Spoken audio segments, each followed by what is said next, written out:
I want to welcome you back to day 4 of Build Your Stash. And today we are going to be making these shaker tags. They're stinking adorable. Now I packaged these 3 in a package, but then I also used the same punch that I cut out the tags with. I cut out some pieces of acetate and made washi tape samples to go in the back. So you get 3 shaker tags and then 3 tags with washi samples. So I just think it's so adorable. So if you'd like to see how I made them, please stay tuned and don't forget to check out all the videos links below to see what everybody else is making this week. All right, here is the tag punch that I am going to use. And I have cut out of scrap paper 2 tags, and then I cut 1 tag out of a sheet of acetate. And I buy my sheets of acetate on Amazon in a big pack.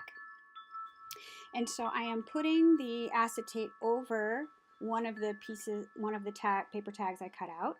And now I have a needle and thread, which I know it seems a lot of my stuff uses needle and thread, but I would use my sewing machine and do a zigzag stitch. But a piece of my sewing machine is broke and I haven't put the new part on, so we are just going to stitch this up by hand. So I start in the bottom corner and I do a knot, and then I am going up and then around and back up through. So it's going around the edge of the tag. And I do that all the way around to the other corner, leaving the bottom open to insert my sequins. Now, if I was using the zigzag stitch in my sewing machine, I could also put glitter in there. But since I'm hand stitching, really you only want to put sequins in there if you're doing it that way, or you're just going to end up with a big glitter mess because the glitter will just seep through the holes. So I do like the way the hand stitching looks, but then it limits what you can put inside for sure.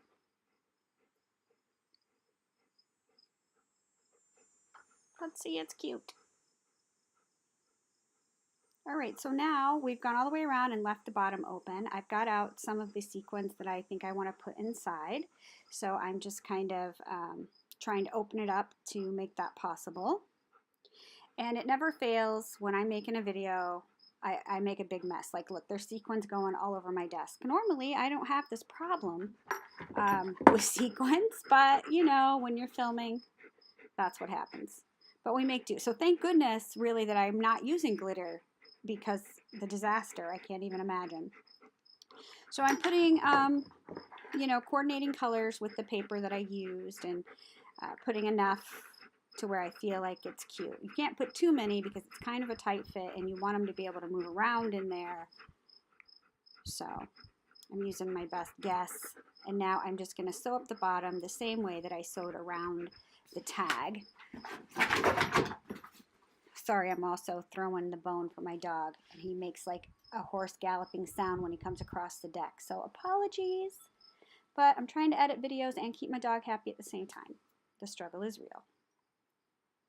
And I didn't speed through this because it's just so easy and quick, so it is in real time. And so when I get that all sealed up, I just tie a knot off, and then that's where that second piece of paper comes into play. I make sure that it coordinates with the first piece that I use. And then I am going to glue it on the back because I like to cover up all those stitches that I've made in the back, but I like you to be able to see the stitches in the front. So if you're using double-sided paper and you don't mind the stitches showing on both sides, then you absolutely can skip that step, but I prefer it. That's why I do it, but it's absolutely not necessary.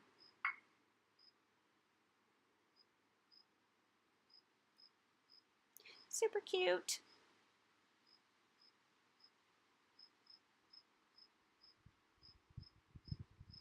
Right, and this is where I'm going to add that other piece to the back. I mean, it's perfectly fine the way it is, but I just prefer to cover it up on the back side.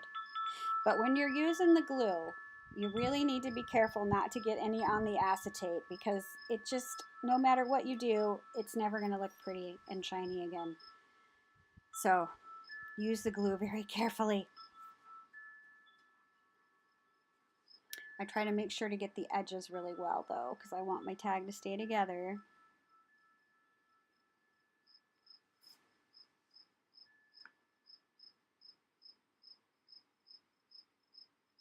And I'm trying to get those tails up in there so they're not sticking out on my tag.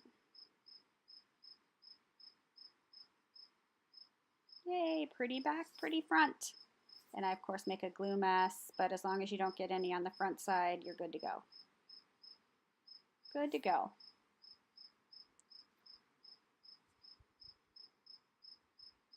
Adorbs.